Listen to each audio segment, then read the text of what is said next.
Well, good morning. Here it is. It's Thursday morning.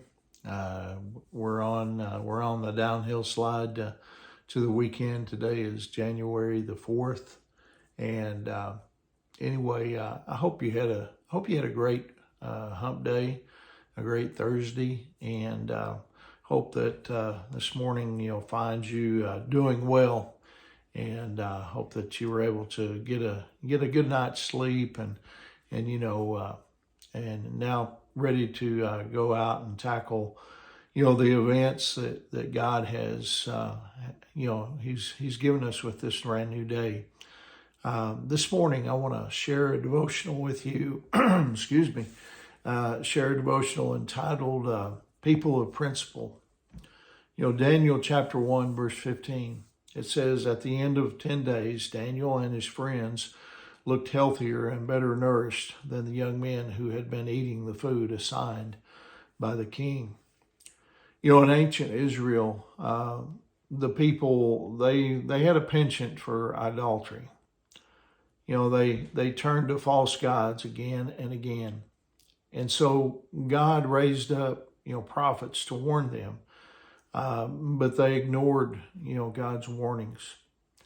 And so as a result, God's judgment came upon them.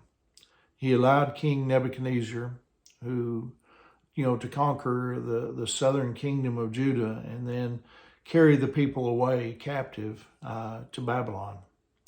Now, interestingly, idol worship was rampant in Babylon. In effect, God was saying, you want idols? You've got idols. And that's where they were taken. King Nebuchadnezzar, he wanted to find the brightest and the best of the young men from among the captives. And so he ordered his chief of staff, to bring them into his court and then school them in the ways of Babylon. In doing so, the king, he could use them to influence, other Jews. In some ways, it would have been, a great honor, for them to, to receive a summons, to the palace. But, in another way, it meant exposure to great temptation.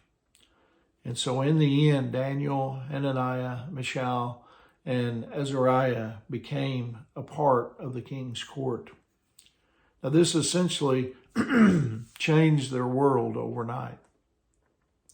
King Nebuchadnezzar, he ripped them away from their families and friends, and then he placed them in an environment that was, it was hostile to their faith.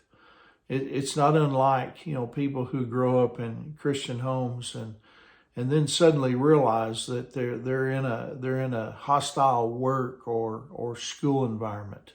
We see that happening all the time in today's, world we're living in.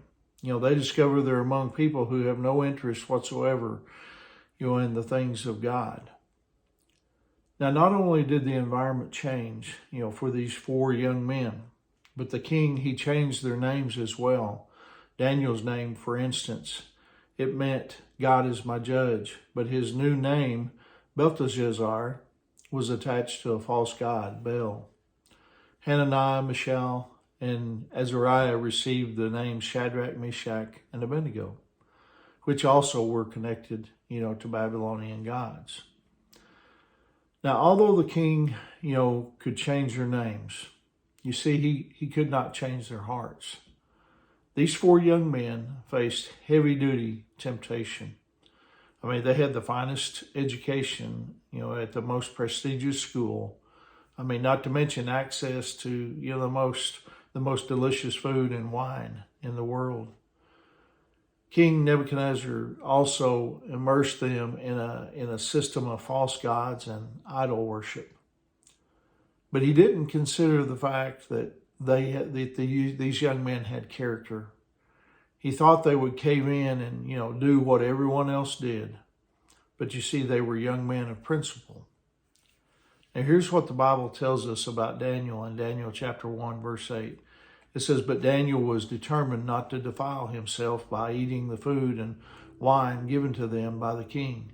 He asked the chief of staff for permission not to eat these unacceptable foods. Now, we don't know exactly, why Daniel refused to eat from the king's table. It may have been because the foods were offered to false gods. But for Daniel, you see, it was a matter of principle. He didn't want to do anything, that would hinder his fellowship with the one true God. Daniel and his friends, they could have compromised very easily, just went along with the crowd. But you see, instead, they made a stand.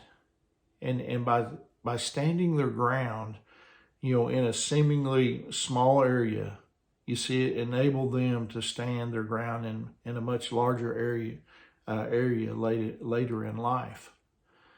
And that's true for us today. We can do the same thing. We can take a stand for Christ. In our world that we live in, and we live in a hostile world. That's hostile to the things of God, and so we need to be doing exactly the same thing. So I hope that encourages you here on this Thursday morning. Hope you have a wonderful day. Remember, Angie and I, we love you guys, and we're praying for you. And Lord willing, I'll see you tomorrow morning. God bless you.